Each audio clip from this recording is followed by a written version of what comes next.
Hello and welcome to the Guardian Football Weekly. It's the Christmas special. Happy Christmas, everybody. A chance to reminisce on the year, or more accurately, try and recall anything that happened.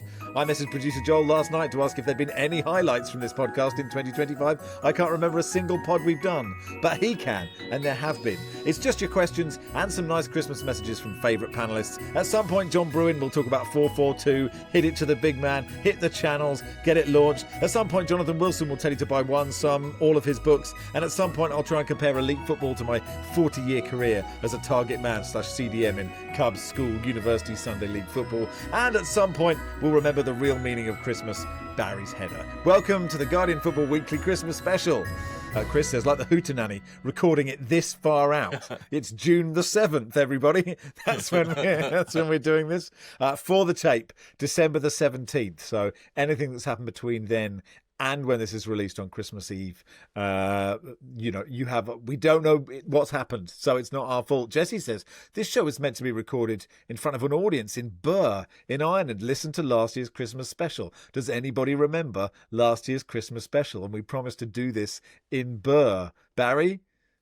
I don't recall promising to do this in Burr, but I'd be wholeheartedly in favour of recording in Burr, because the theatre in Burr is across the street from my mum's house, so I wouldn't have far to go to get home back to my bed afterwards. And I think I'd be reasonably confident we'd sell out in every sense of the word. Dynamic pricing for the tickets. I have a feeling that you said exactly the same thing. I reckon I did. as you were saying I was thinking, I must have said this last year, that the theatre is right across the street from my mum's house. So we've got off to a great start. Well, no, but Christmas is having the same conversations with the same relatives. Like, we're doing exactly what we're meant to be doing. Joachim, a friend of the pod, says, always a highlight to the Christmas special. Speaking of highlights, what's been your biggest highlight of the year? I mean, a goal, a miss, a sending off, etc. It's a simple one to start with. Do we have an answer? John Bruin. Well, do you know what? I actually missed the game of the year, which was the 4-4 on Monday, because I was watching 12th Night. Culture over here, you know. Yeah, good. Let's say highlights of the year. Well, as it's me, I'll go for a low light, and it was the Europa League final. Not a tribute to English football's quality, was it? Jonathan, you were there, I think. Yeah. It was so bad. And I've been to a few Europa League finals, sometimes with Jonathan, the Ruby Turner of our Hootenanny. I don't know what that means. What does that mean? We've actually watched Hootenanny together, Jonathan, and I did point this out on that occasion, that Ruby Turner is on every year, and Ruby Turner has not had a hit, I wouldn't have thought, since about 1987. Bit harsh on my youth, but okay. Anyway. To be honest, John, that night, I don't remember the Hootenanny as much as the series of serial killer documentaries we watched afterwards. It was it was one of the best. No, it was one of the best years I've ever had. It was Fred Dynish did a series on serial killers, and we watched 3 of them back to back. It was brilliant. Yeah. No, I just it was the day that Ange Ball decided to just get it launched, and Manchester United, the most famous team in football, played a brand of Imodium football. And do you know what was worse about it? It was my birthday. Ah, John. What about you, Wilson? Do you have a highlight, or are you going to stay on this this miserable trench that John has dug for us? I think one of the best things was how many surprise teams, or teams who aren't used to winning things, won trophies in May. So Palace winning the FA Cup, Aberdeen winning the Scottish Cup after 35 years, I think it was, Union Saint-Gilloise winning the Belgian League after 70 years, and Sunderland winning the playoff final. It was 2 of the best days of my life came on Saturdays 5 weeks apart. Barry was there for both of them. But only one of them did I end up sobbing in Barry's arms, and that wasn't the wedding. That was Tom Watson scoring the 96th minute winner. Oh, I thought you were going to say when you were worried she wouldn't turn up. She's She was tenacious. running late. I knew there was no shaking her. That afternoon at Wembley, the playoff final win. I mean, obviously it's a very parochial, personal thing, but that is Sunderland's. Yeah, in terms of a one-off occasion, the best one-off occasion since 1973, the best occasion for Sunderland Football Club in my lifetime. And I'm delighted I was sharing it with Barry. Is yours the same, Baz? Well, I'll finesse it slightly. I really enjoyed that day. I loved getting to share it with Wilson and his Macam mates. That made it a bit special as well. But I think the particular highlight of that day was the precise millisecond I realised that Tommy Watson's injury time winner was going to curl inside the post and not hit it or go wide. And that was special. And then in the ensuing celebratory melee, my glasses came off my head. So then I was in a massive panic that someone would stamp on them. But luckily they escaped unscathed. I mean, it's recency bias of a sort, but I think even if it had happened the very first day of this year, being privileged enough to be present for Nick Voltemade's own goal on Sunday, that will always be a life highlight. That was brilliant. And the Ireland match against Hungary, and maybe the Scotland game as well, which against Denmark, which I almost enjoyed as much, even though I'm not Scottish. Yeah, no, I think you're right. I think I actually found the Tottenham win sort of too much, really. And I think the Van der Ven clearance off the line in what was, I agree, John, one of the worst games of football I think I've ever seen. But I actually think the moment when the Palace fans knew that they'd won the FA Cup. I can't remember, like a City player shoots over the bar or something. It's a goal kick and we've had 8 of 5 minutes or whatever it is. I can't remember the exact details. But there was just this moment where the Palace fans, they knew that they'd won a major trophy and they'd never won one before.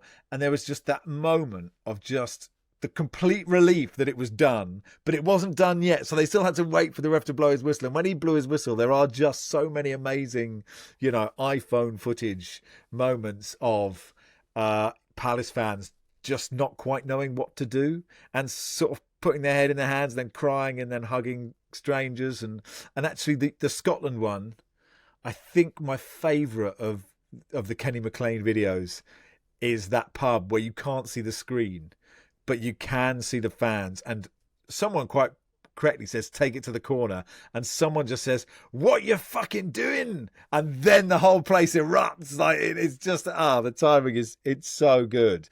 Right. Bayard, says, how are your predictions going at the halfway mark? Sizzler, similar question, says, wishing you, Baz, and the rest of you a Merry Christmas and a Happy New Year. Would any of you like to make 3 changes to your predictions, e.g. Baz with Everton being relegated? I want to change them. I made them.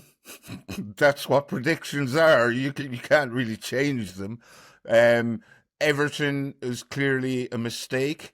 I had them 19th. I'm still find them a puzzling watch. They can be really good. Sometimes they can be really bad. Sometimes, if they had a striker, I think they'd be or a striker who could score goals every now and then, they'd possibly be title contenders. But and I think I had Liverpool to win the title. That was clearly a mistake as well. I think the rest of them were fairly okay. I didn't have Sunderland being relegated. I think I probably thought they might be relegated, but I couldn't relegate them. So I think I had them 14th or 15th. They mightn't finish that low. But no, I wouldn't change them. I had reasons for making them at the time. Yeah, you did. And I stand over those reasons, even though I've been proved incorrect. Well, I had Sunderland bottom, so that was quite badly wrong. But I don't think it's reasonable that a team can bring in 14 players and they all suddenly gel. Like that's not normal. I think I was justified in being pessimistic for them. And they've won a lot of games by a single goal. I think there'll be a severe regression to the mean. And the fixture list was very kind to them. They got some easy games first. We had some points on the board. So that was badly wrong. And I probably overrated Chelsea. But equally, I think that if Levi Colwill hadn't got injured and if Fofana hadn't got injured, I think they'd be in a much better position than they are now. And my sense that Liverpool, City, Arsenal, you couldn't quite trust any of them. I think maybe I'm being a bit unfair on Arsenal, maybe City coming good now, but I don't think that was way off the mark. So, and I didn't think Wolves would be as bad as they have been. And I think I did have them quite low down. So, yeah, I got Sunderland really badly wrong. I overrated Chelsea and I overrated Wolves. I think I relegated Burnley, West Ham and Wolves. So I think that might be quite a good one. I had City to win the title, but I definitely had Tottenham way too high. Actually, I had Arsenal to win the league, and I'm honestly not getting angsty about it. They are going to do it. It's going to be okay. Honestly, please tell me it's going to be okay. We're not worried, honestly. Honestly, please. No, don't tell us we're worried. I had West Ham to struggle. Reasonably happy with that. It wasn't my greatest prediction after watching them towards the end of last season. I had Wolves to struggle. I think we all could see that our dear friend Vitor Pereira might not actually. Well, we didn't expect that he'd get a new 3-year contract and then get sacked, but that happened. And my Manchester United prediction was, I think, to come 5th. And they're sort of around there, right, despite being absolutely rubbish. Yeah. So, yeah, it's a funny old game, as we'll get to. Are they rubbish, John? I mean, I just don't remember. I don't know if I dare ask this question. We tried to answer it after the 4-4, but I don't know. No, they're rubbish. They're rubbish. I mean, I'm just not having it. It's not even Ruben Amorim's fault. It's just the whole thing is just this grim sort of ship sailing into murky waters that get murkier and more miserable. And, you need some sort of Captain Ahab figure, or, it's just, God, it's awful. It's just bad. Even when the games are interesting, it's just grim. Do you think that's it forever for Man United and Tottenham, Wilson? I mean, I suppose it never was for Tottenham, and that's the difference. But yeah, Tottenham are a baffling side in so many respects, but not least the fact they're one of the big five who led the breakaway to form the Premier League. They're one of the Super League 6. They've won the league twice. That puts them on a par with giants such as Preston, Burnley, Portsmouth. They won 3 times fewer titles than Sunderland. They're not a big club. Come on, grow up. Big stadium, lovely stadium. So look, they should never be lower than mid-table in the Premier League because of their size. And United, you say similar, but United are a funny club because they've only ever won the league under 3 managers. They're a really hard team to manage for whatever reason. So unless you're an absolute genius, I always think this argument is hilarious because it's like the only one that won them under 3 managers. 2 of those managers were managers for 25 years. I mean, what else are they supposed to do for the rest of the time? I mean, it's like they've only been in business 150 years. So it's like for a third of that time, they were really, really successful. Oh, well, they only had 2 managers. Well, what does that matter? It's absolute nonsense. Liverpool always say, well, we've had 6 managers that won the league. Well, 3 of them were all worked out of the same room. That, I mean, come on, nonsense. It doesn't matter in the sense it's not a criticism. They've had 2 of the greatest managers of all time. It is a fact that every other manager who's ever been in charge of Manchester United, apart from Ernest Magnell, Matt Busby and Alex Ferguson, has found it really difficult to cope with the size of a club. The list of managers who failed at United is way, way, way bigger than the list of managers who succeeded there. It's a really hard club to manage. United have had 2 of the all-time geniuses, and they've both been there for a very long time. Actually, arguably, that's one of the reasons why their successors have found it so hard, because those managers lingered too long. Maybe not quite as long as, say, Wenger did at Arsenal, but I think Busby certainly should. I know it's obviously complicated by the European Cup, which he did win, but his methods were pretty old-fashioned by the time he finally went, and then, of course, didn't go. And I say Fergie was in decline by the time he won that title in 2013. So I don't think it should be taken as a criticism, but it is a fact that since the First World War, apart from when you've just criticised him, since the First World War, only 2 managers have won the league at Manchester United. It's really hard.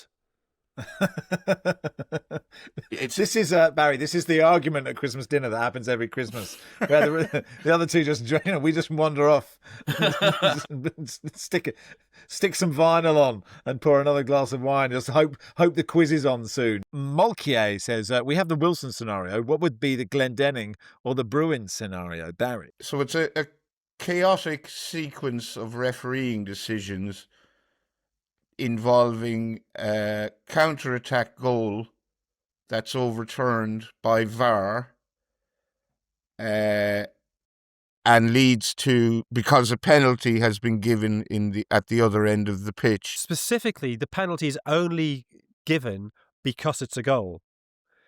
So when I made it, the laws were slightly different, but as it stands now, it would have to be, there's a corner, say the keeper's come up, there's a corner, the ball strikes somebody on the arm, but it's not deliberate. It's not, it wouldn't in a normal run of things be a foul, but the ball drops at his feet and he smacks it, and because the keeper's out, it goes in. You can't give the goal because he controlled the ball with his arm, and therefore it's a penalty. So as that ball is approaching the goal, what you need is you're about to, if that ball crosses the line and is a goal, you're going to concede a penalty. So you need Aaron Lennon at his peak to sprint up and turn that away from goal, or it's a penalty. That's Wilson scenario. It's not a quirky thing that happens. This is an obvious flaw in the laws that they haven't thought about because the laws are nonsense around VAR. Got it. And actually, you want them to put it wide because if their keeper's up. Anyway, I'm with you. What's the Glendenning scenario? I call it this Glendenning scenario because it's specifically the kind of thing that might happen to me if I was good enough to be a footballer. It's opening day of the season. I'm the star striker for Sunderland. I scored this fantastic goal, 89th minute to win a game against Newcastle, and I wheel away in celebration. I go full lua and do a series of somersaults, land awkwardly, and knacker my cruciate. And then the goal is ruled out for a fractional offside. So the goal doesn't stand, but I'm out for 9 months with a cruciate knee injury suffered from celebrating a goal that no longer stands. So the goal doesn't stand, but the injury does. I enjoyed your scenario. That'll do for part one. Nick says, can we get a voice note from Mark Langdon on his ideal Christmas dinner? I assume he's not a Sprouts man. Before we end part one, then, some festive messages from the Football Weekly family, and you might be in luck, Nick. Max, Barry, Merry Christmas and a Happy New Year. Also to the listeners, viewers might be able to see these trees that look like Christmas trees but aren't Christmas trees behind me. Cheers. It's Jonathan here. Merry Christmas to all the Football Weekly listeners, to producer Joel and all of the team, The Guardian, and to Max, and to Barry, and to all the other guests, and to all the people who sacked Ange Postecoglou this year.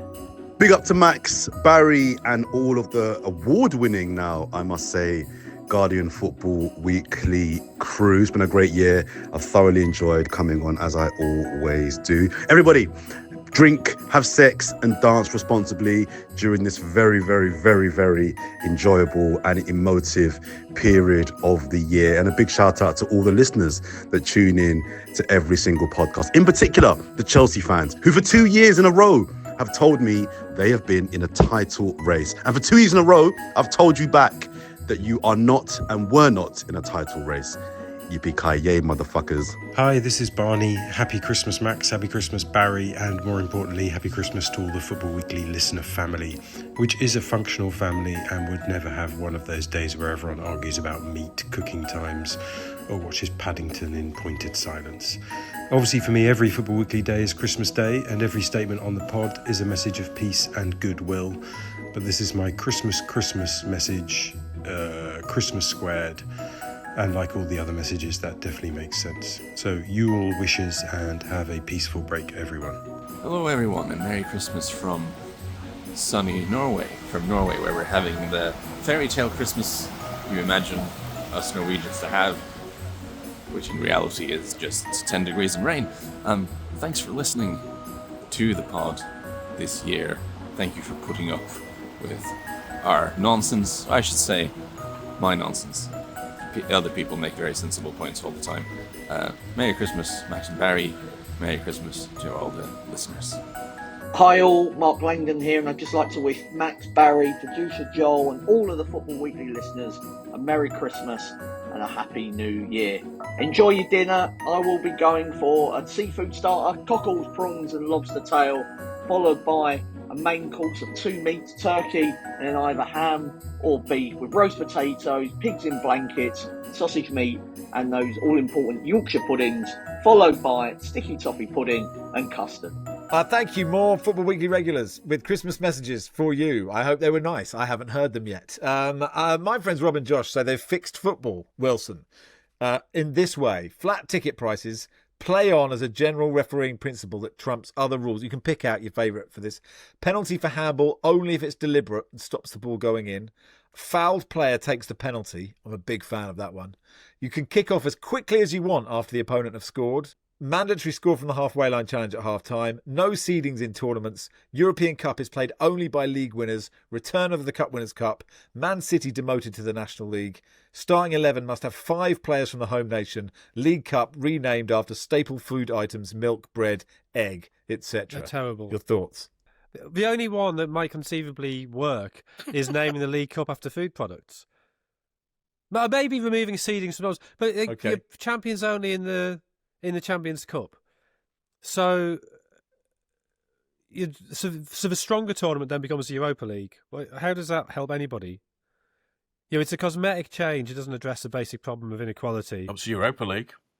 Handball only if the ball's going in. Well, so you're allowed to just sort of, catch the ball and punt it clear if the ball isn't going in. What does deliberate mean? We know we can't prove what that is. What's the point of this? This is nonsense. Your mates are terrible. I'm just the messenger. Get I'm better just the mates. messenger here, Wilson. Okay. The flat ticket price. You're charging the same. I quite like the player who's fouled. Manchester United versus Arsenal as you are for Dagenham versus Crawley. Come on. I quite like that you can kick off as quickly as you want after the opponent scores. That's good.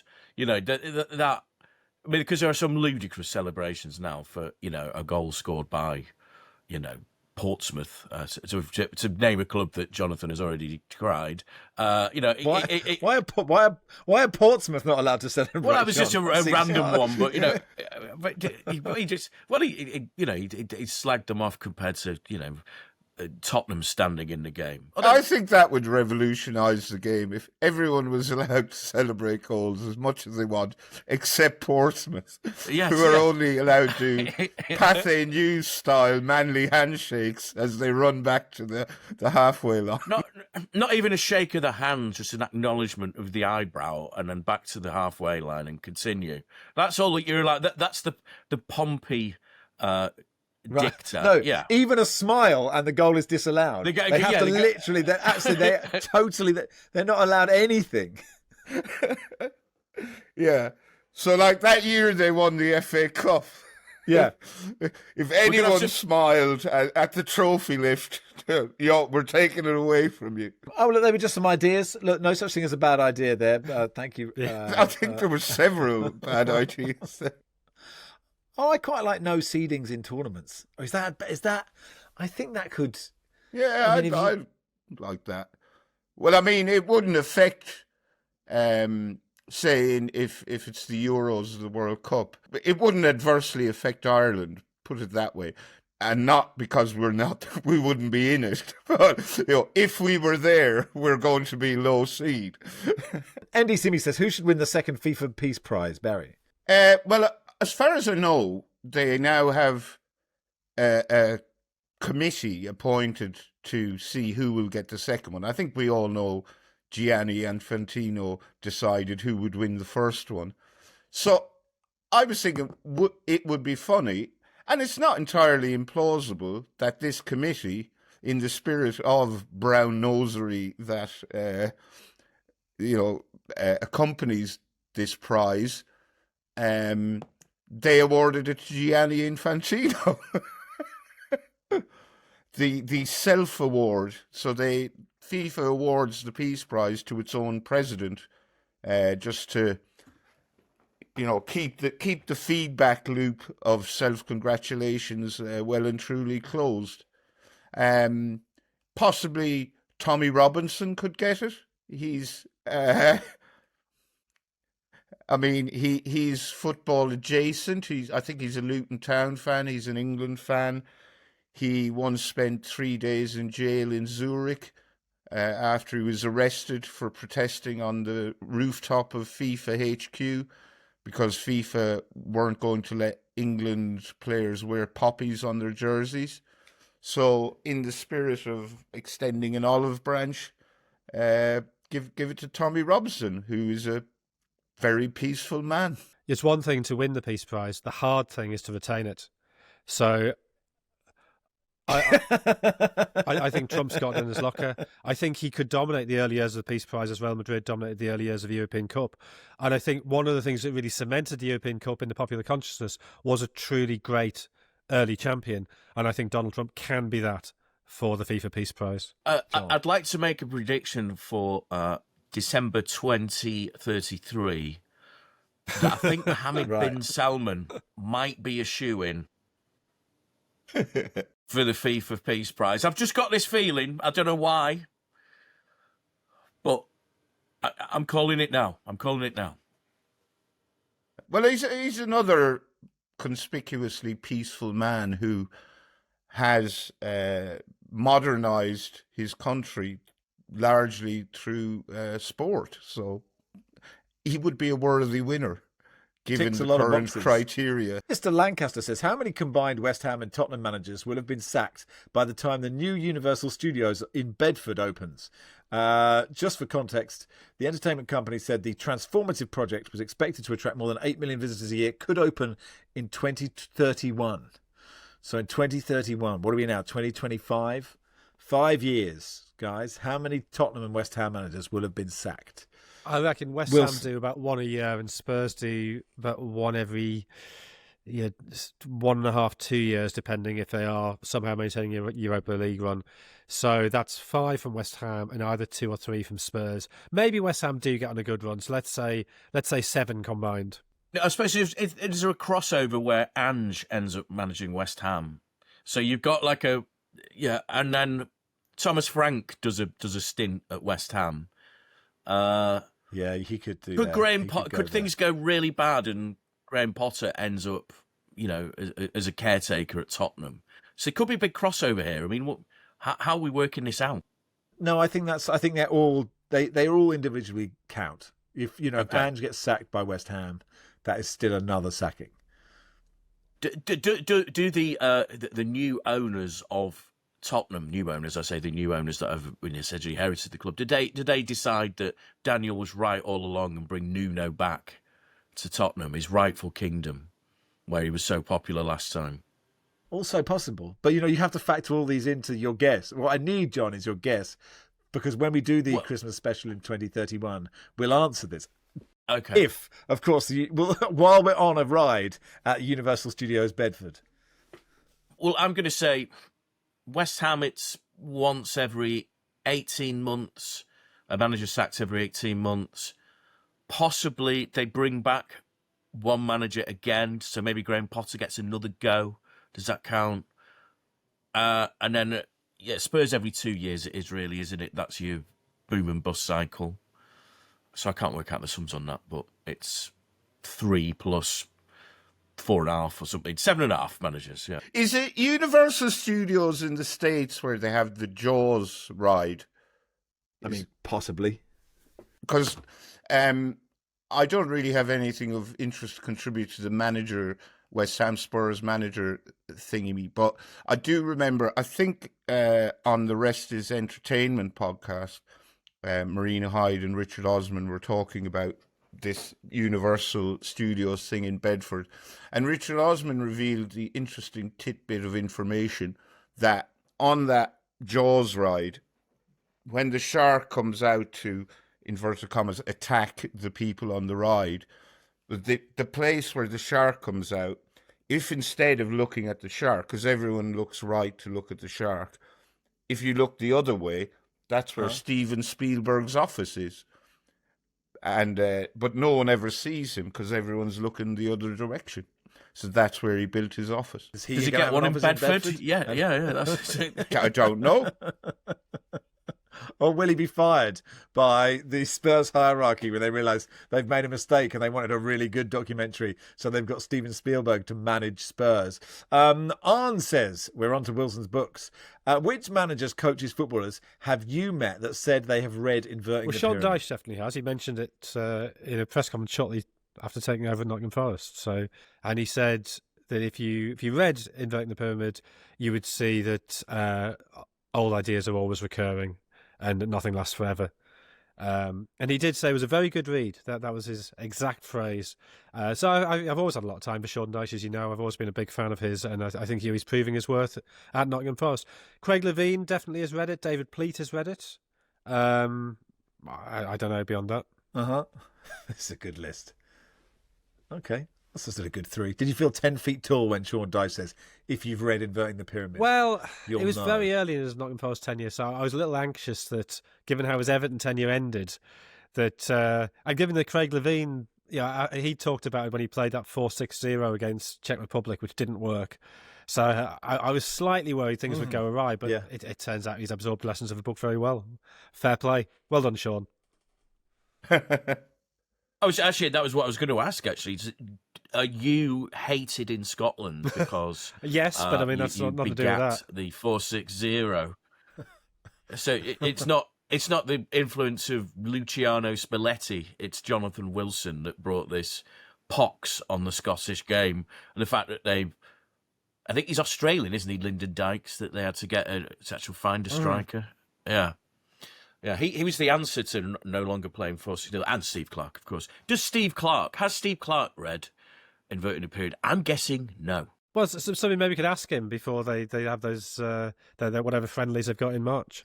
I'm not sure anyone will, but if one of the press packet, the Scottish press pack, is listening, you and Murray on the case. Rory says, "Happy Christmas, team. Quick question for the Christmas mailbag: what football books, recent or classic, would you recommend asking Santa for? P.S. I've read most of Jonathan's back catalogue already. Thoroughly enjoyed them. So read this part out, which will cover the plug, and he can answer it more truthfully. Cheers, Rory." So a football book, past or present, that you would recommend for our listeners. Wilson. I'm really struggling not to say States of Play by our friend Miguel Delaney, but I think I am going to say that because it is really good and it does tell you what's going on. And also he'll be furious if I don't say that.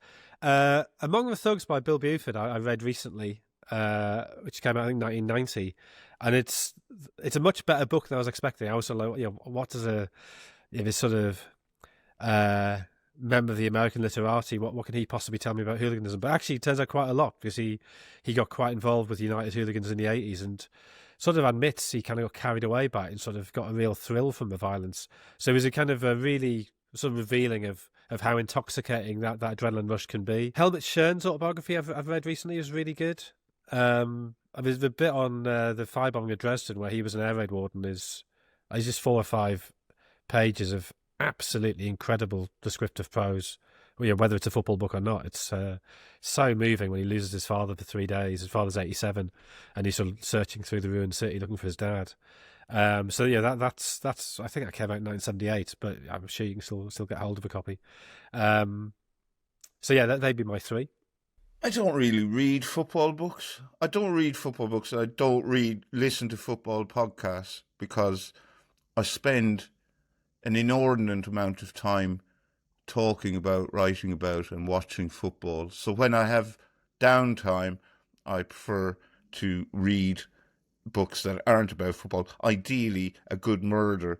But there are, Eamon Dunphy's It's Only a Game was considered one of the great football books when it came out.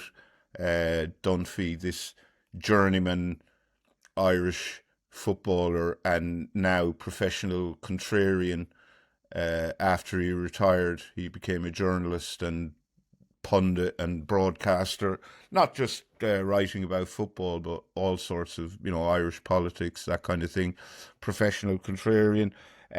So that's a good book. I remember reading one. I was just trying to Google it there. It was like a fly on the wall or behind the scenes book at Coventry City. Gordon Strachan was in charge. Some bloke was invited behind the scenes to spend time with the team, and he wrote a book. I can't remember what it's called. I really enjoyed that. I like all Michael Calvin's football books. I think he's a great writer about the game. And I have, if I look over my right shoulder here, I have The Power and the Glory, A New History of the World Cup, signed by the author, Jonathan Wilson, which I spent £25 on at his book launch, only to discover the following day that I could have got it for 12 quid somewhere else. So that makes me sad. Wilson owes me £13, and yeah. So I'm going to try and read that over Christmas, and I've heard it is very good. Not just from the author, I've heard from other people that it's very actually good. from real people. Wow. Ellis James was bigging it up recently, actually. Yeah, but Ellis, I think, would sort of fanboy Wilson a bit too much. I don't think we can trust Ellis, his judgment on Wilson books, I would say. John? Yeah, I'm looking just on my shelf there, and between a book about Bob Dylan and one about Hawkwind, The Power and the Glory is there, for which I paid Barry nothing. But there you go. I also have read Among the Thugs.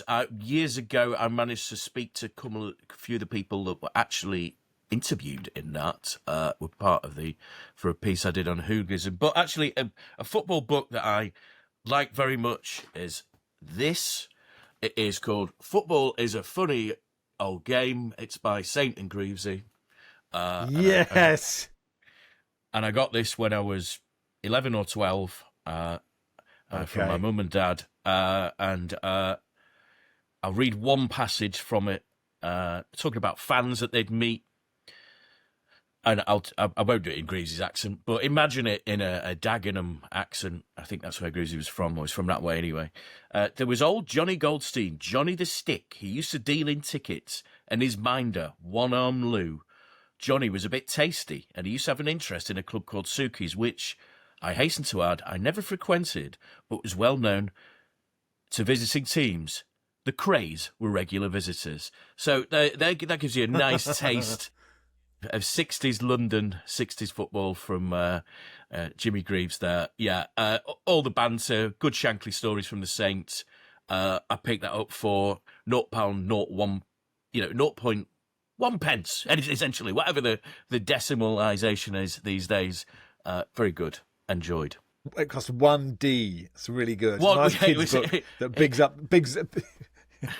To Bob. Coventry City book I was talking about is called Staying Up by Rick Gakowski. He's a Coventry fan who was allowed behind the scenes for the 1997-98 season. And if I'm not mistaken, it's in this book that it's revealed Noel Whelan was playing up front for Coventry that season.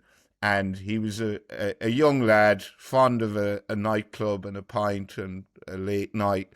So Gordon Strachan made him move into his house. So he had to live with Mr. and Mrs. Strachan so they could keep an eye on young Noel, just to try and curb his errant ways. So it obviously worked because they stayed up. But what a squad there, What are we talking?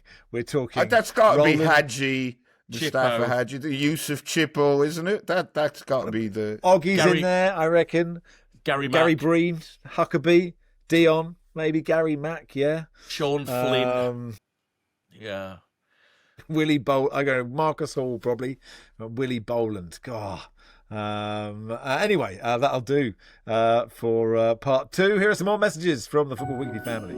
Happy Christmas, everyone. Buon Natale a tutti. I think I make the same joke every year about eating your panettone, but do eat your panettone or your pandoro if you prefer, because they're both delicious. Hi, Max, Barry, and all the listeners.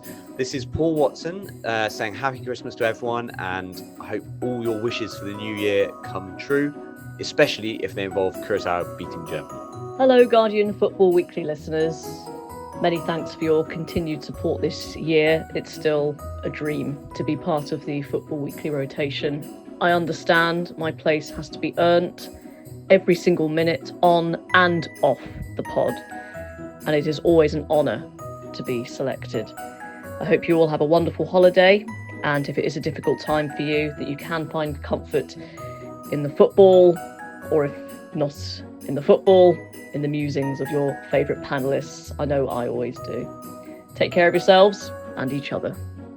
Hello, Max and Barry, or is it Barry and Max? I don't know actually. Do you have a particular order? Are you a bit like Ant Deck? I'm sure Barry's loving the comparison to a pair of Geordie heroes. I mean, are they even heroes? Let's not talk about Geordie heroes at the moment. It's the wrong time. Anyway, hello listeners as well. Just a quick note from me, Sam, to say Merry Christmas. Thank you so much for putting up with my drivel over the course of the year. I hope you all get some lovely downtime. I hope you have a really stupendous, I don't know why I used that word, I was just trying to think of a new word, a stupendous time over the holiday period. I hope your football teams win, unless you are a Burnley or a Manchester United fan, because you're playing my football team and I will be in the way end, so I hope your football teams lose. But yeah, Merry Christmas, Happy New Year, speak to you in 2026, hopefully, if I get booked. Hello, Dan Bardell here. Just wanted to say Merry Christmas to all the Guardian Football Weekly listeners and, of course, now watchers, because the show is on YouTube as well. And also a very Merry Christmas to Max Rushton and Barry Glendenning. Thank you for what you do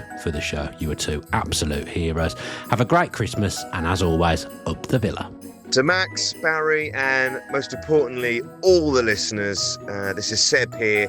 Merry Christmas to you all, and my advice over this period is, try not to allow your team's bad results to bring you down, and if they get a good result, don't get too excited, because they'll only have a bad result next time. Anyway, wishing you all the best over the festive period.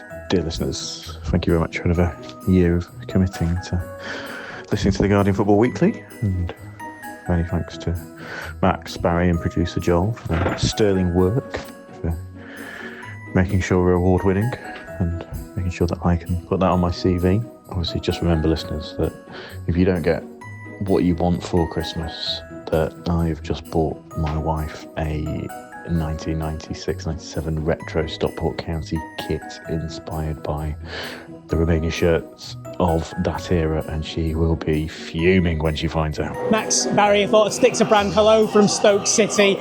Merry Christmas, Happy New Year when it comes. What a year it's been. FSA Awards, winning that back. I mean, I did that video shout out, and no thanks to me, eh? But hey ho, we're a team, and I'll take the victory as part of the team. It's been a roller coaster year. We've got a very exciting World Cup that none of us will be able to get to look forward to. So here's to 2026. Cheers. Thank you for those messages. Let's do part 3. Sam says, "Hi Max, Barry, Football Weekly producers and guests. Merry Christmas to you all. Before my question, just highlighting from the last episode what could be the biggest case of the pot calling the kettle black, when Barry said that the new Celtic manager Wilfred Nancy does a lot of speaking that says a lot but doesn't really mean much. As somebody who's listened to over 14,000 minutes of this pod this year, according to my Spotify Wrapped, there have been numerous times I've listened to Barry and guests and thought, what on earth are they on about? My question to you all, times you've interviewed somebody and thought the same. Thanks very much. Merry Christmas to you all, from Sam, a Leyton Orient fan. Here's a picture of Barry at the Orient, taken from my seat, appearing on a rooftop, trying to roll a cigarette in the rain. And that is the terrace that I stood on to watch us win 3-1 in the COVID promotion season. So an interview where the guest you thought was talking nonsense. That's 233 hours he spent listening to us this year. That's almost 10 full days, 24-hour days. Is everything... Sounds like a cry for help, Sam. Is everything okay? People waffling on. Because the thing is, if people are waffling on, you can always sort of extract little bits. But the two interviews that were just really dreadful. Darius Vassell, just before Euro 2004, there was an England squad get-together, I think in Sardinia. And loads of journalists went over there. Journalists got paired up. And then we each got a player, then we each got another player, and then the idea was we pulled all the quotes.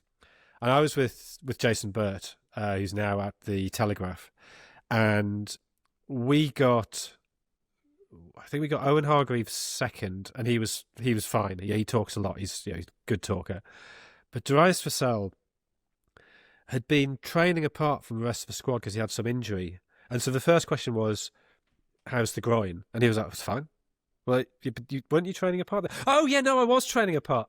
Genuinely, couldn't remember 30 minutes earlier he'd been training apart from the rest of the squad because he had a groin injury. So Darius Vassell was pretty bad. But actually the one I remember, just for being just completely needlessly chippy and aggressive, was the Carlisle manager, Paul Simpson. Now, this must have been early August, opening day of the season, 2005-06, because it was the Saturday of the Edgbaston Test, and I got sent by the Independent to do Wycombe v Carlisle. I think that maybe the Community Shield was the Community Shield was the following day, and obviously everybody was just watching the Edgbaston Test in the press box, and nobody cared about this game. It finished 1-1, but Wycombe hit the woodwork 3 times. So we go at the press conference. There's me and 2 children there. There's like nobody else there. So there's a onus on me to ask the questions, which is not necessarily my forte. And so the first question was, got away with that a bit, Paul? And he was like, what do you mean? You don't get a goal for hitting the woodwork, do you? No, you don't. No, that's absolutely right. Well done. Like, just, I thought he went down in my estimation that day. Did you say I've come a long way for this? I've come a long way for this. It was in Wycombe. Or was it in Wycombe? In which case, let Paul Simpson be as chippy as possible.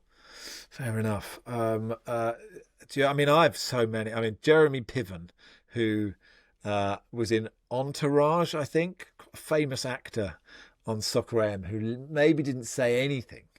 I don't think he said. I don't think he answered any of my questions. There was one interview. A phone interview that me and Helen did on Soccer AM with Ian Rush, where every time I asked him a question, he couldn't hear what I'd said. So Helen would ask a question, he'd answer it. I'd ask the question, he'd go, I didn't hear that. And then Mel B, not a great one. Didn't Mel B get up and leave in the middle? Yeah, of no, she left in an ad break. And Dev was dressed as Jason Lee, running after her at the car park in a Labatt's Nottingham Forest shirt, and she still left to get some chicken. But yeah, I mean, so many bad ones. And the thing about doing them live is you do feel mid-interview that you basically want to die. Like you're just like, this is, what you want to do is say, we all know this is going badly. Can we just do something else, please? But you just sort of have to keep just trying your very hardest. I remember going to interview Clarence Seedorf and Mathieu Flamini in Milan. Sounds quite good, right? Except that they would only talk about the health products that they were sponsoring, so that whenever I was asked a question about actual football, they pointed to the PR and the interview was terminated in Matthew Flamini's case. I actually interviewed him many years later in a restaurant and we got on famously, but we were talking more about health products. It's obviously his thing. This is more from a press conference, was Nigel Adkins, when he's Southampton manager, just suddenly started performing the poem The Man in the Glass, when talking about how things weren't going so well. Do you know The Man in the Glass? Well, Don't know The Man in the Glass.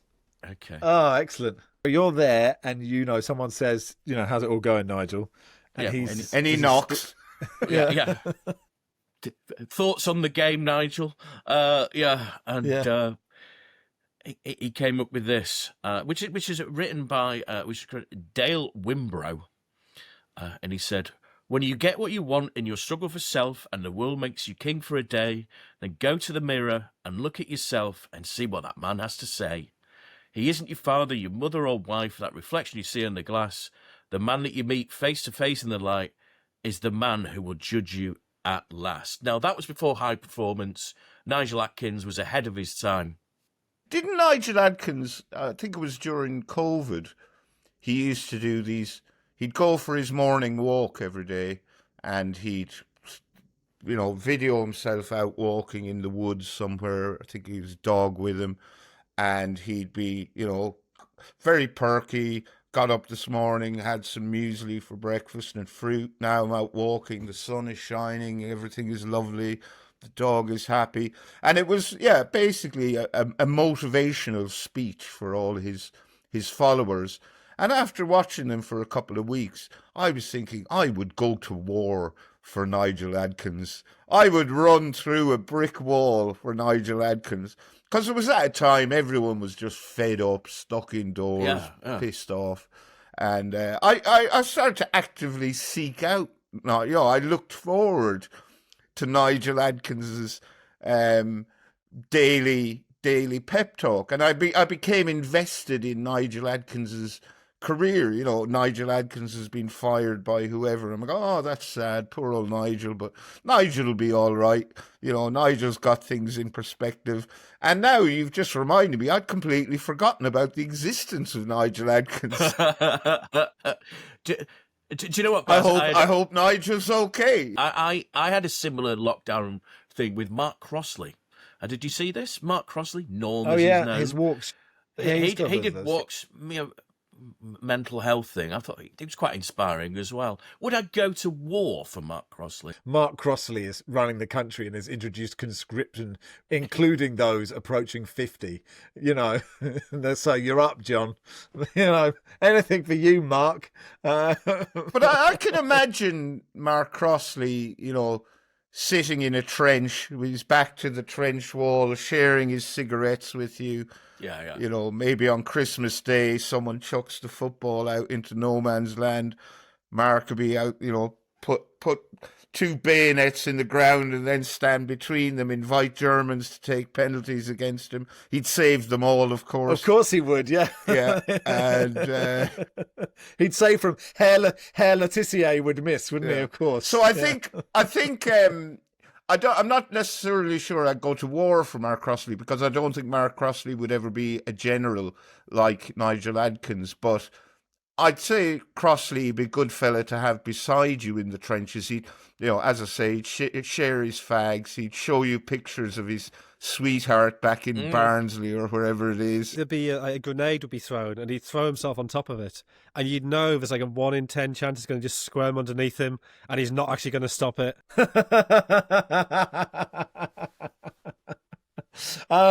Brad says, we've all heard about Barry's header. What's the best goal the other members of the panel have scored? John? Sure, I could tell this story, but it was actually just a pickup game with some friends. But I scored a hat-trick when I was at Sheffield University, playing with some friends. And the night before, I'd been doing LSD. So it was a fantastic experience. Jonathan Wilson, I'm guessing yours doesn't involve LSD. I mean, there is the smart money on this spin, and it's probably with a hockey stick. Anyway. So I've basically my entire life I've been obsessed by Ronnie Whelan's curler for Liverpool against Manchester United of the 1983 League Cup final. Which I now look back at, and it's Gary Bailey's positioning's horrible, and he doesn't move his feet fast enough. But he sets it off miles right of the post and it arcs back. And I kept trying to score that goal, which for a right back is difficult because you need to be on the left wing. And there was once I played a game at Gated Stadium, and I hit the angle of post and bar with an effort from that kind of position. There was a game in India where I took the ball from a throw-in, cut in field, and it went in, but I caught it a bit heavy, so it went in the middle of the goal, so it wasn't quite right. And I sort of was thinking, they're the only two chances I'm ever going to get. And then there was a college game, my third year at university. We had a corner. It was cleared to halfway. It was played back, so I ended up on the wrong side of the pitch and cut in onto my right foot. It was against Christchurch Thirds, and they had a first team right back playing for some reason. No, Tough it place was to go. home. It was Tough place to go. It was on the Masters Field at Jarrett Walk. Okay. And little step over, dragged it back, nutmegged him with it, and set it out, and it arcs in about an inch under the bar and an inch inside the post. And I looked up to my left, and you could see the steps from the English faculty library coming down, which if anybody's seen Endeavour, The English Faculty Library, the outside of it is what they use for the outside of the new police station in Endeavour. And who should be coming down the steps but the actor Rory Kinnear? Although he wasn't an actor at the time, he was just a year below me. That's a good story. I mean, I reckon I'm pushing 100 goals in my career. That's what I reckon. But I haven't counted. I thought it'd be a lot more. No, I don't think. I've never that. You must have played 3,000 games of football. I don't know if I've played 3,000, but I suppose if I played regularly, week in, week out, like proper games, proper like organised games. I didn't play a lot from sort of 11 to 15, but proper organised games, who knows how many games. But I did once, I scored the Zola volley against Norwich through the legs once, away at Carshalton. And the world stopped because no one could quite believe what had happened, because I wasn't really known for doing that kind of thing. But that is the one that sticks. That sticks with me as probably the greatest goal I've ever scored. Tom says, could we have the story of the header, please? So it seems only right, Barry, if you could tell it as if it's the first time you've ever told it. And one day we will put them all together. We will at one point compile them all and put them all together and just see what happens. I know there's a beaver. I know Beaver's involved. I can't remember who's running down the wing. Michael Littleton. That's it, Michael Littleton. We have tried to get them on the pod. We didn't this year, but we have No, well, in the past. I made a genuine effort to get Michael Littleton on the pod, and he was too shy, and quite possibly can't remember the auspicious occasion. But he has seen the David Squires cartoon of the goal that was in the Football Weekly annual, so he was quite chuffed with that. Producer Joel says, we have managed to book Zoran Mamdani this year, but Michael Littleton evades us once again. The problem with tracking down Beaver is that I can't remember Beaver's name. Right. So, he's not actually called Beaver. Right. He still doesn't go as Beaver, as a 53-year-old. Well, he might go as Beaver. I mean, I've a mate called Midgie, who's always been, I've known him since I was 4. He's Midgie then, he's Midgie now. So, some nicknames just stick. But, so it's on the pitch at my school called Wembley. Doesn't have twin towers, doesn't have stands, doesn't have seats, doesn't have an arch, anything like that. Not even a box park, Barry. pitch. Not even a box park. No box park, nothing. And we're just playing our usual after-school game, and Michael Littleton picks up the ball on the left wing and dribbles the length of the field, beating man after man after man, and then has to cut back, because if he hadn't cut back, then I wouldn't be as far out from the goal as I remember being when I met the ball, when he crossed it. So he cuts back, so probably near the halfway line, and sends across. I'm somewhere between the halfway line and the penalty area. Got it. Truth be told, there was no actual penalty area. There were no markings on the pitch. The first time you told me this, it was a much bigger game than this. But anyway, carry on. I'm not sure it was. Okay. I leap.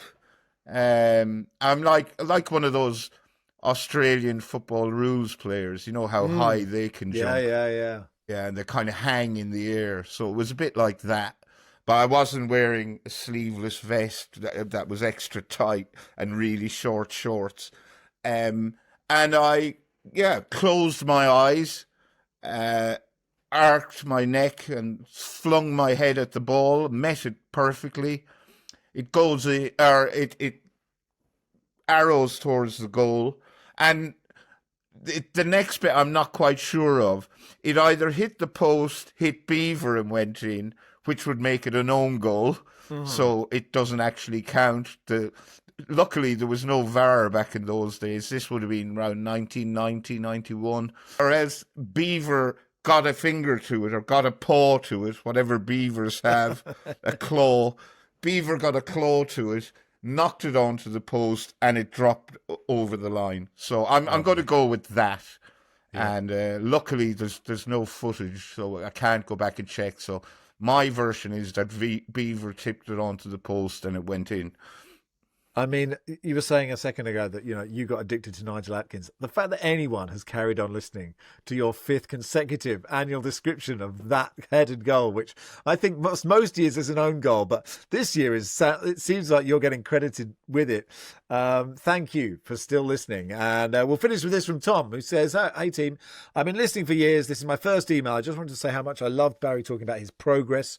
I'm a 29-year-old bloke, but due to 4 open heart surgeries amongst other medical adventures, running and cardiovascular activities have never been my strong point. In 2023, I lost my best mate and decided to do a challenge to raise money. 5 months after he passed, I ran a 10K in an hour and 18 minutes, having never run before.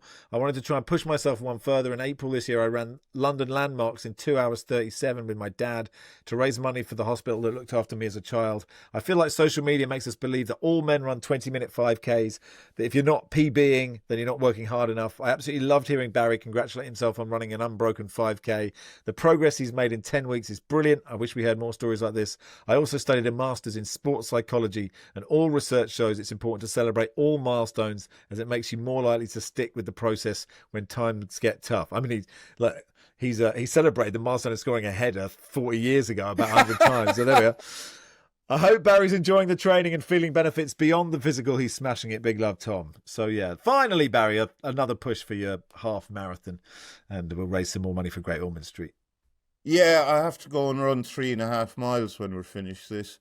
And I have to do it fast because we have a meeting in the office at around lunchtime. So, I've raised over 21,000 already, which is mind-blowing. So if anyone would like to donate, it's Barry Glenelling, just giving. I'm not enjoying the training. Running sucks. It really does suck. But I had to go for a checkup yesterday at the doctor's surgery, just the sort of MOT. And the nurse was asking me the questions, and she was like, "Do you smoke?" I said, "Well, I was quite a heavy smoker, but I haven't smoked in 19 months, haven't touched a fag." And she's like, "Oh, that's really good, yeah." And she said, what kind of exercise, if any, do you do?" I said, "Oh, well, I'm training for a half marathon, so I'm doing a lot of exercise. I used to be quite sedentary, did a bit of walking, but now I'm running 4 or 5 times a week." And she's like, "Oh, great." Yeah. And then the killer question, "And do you drink?" And the thing is, when the doctor, most men of my acquaintance anyway, if the doctor asks them, they always have the amount, so if it's 20 pints a week, they say they drink 10. But I think doctors know this, so whatever you say, they double. So you don't know whether to tell the truth or tell a lie. So I just went with the truth. And then she asked me if I'd ever thought about getting help. And recommended their in-house alcohol counsellor. So, yeah, it was all going very swimmingly until that question. But, we live in an era now where 4 pints is a binge. So, yeah. It's woke nonsense, Max. I too have had that conversation, Barry. Yeah. You drunk how many last night? 4 pints? Like, yeah. Yeah, that's, feels that's just getting started there, Yeah. Feels a perfect place to end, doesn't it? The nurse asking the question we've all wanted to ask Barry. And she did it. So there we are. Thank you, everybody. Happy Christmas to you. And thank you to all our listeners. We appreciate that you listen to this, and may you keep doing it. And I hope 2026 is great for you.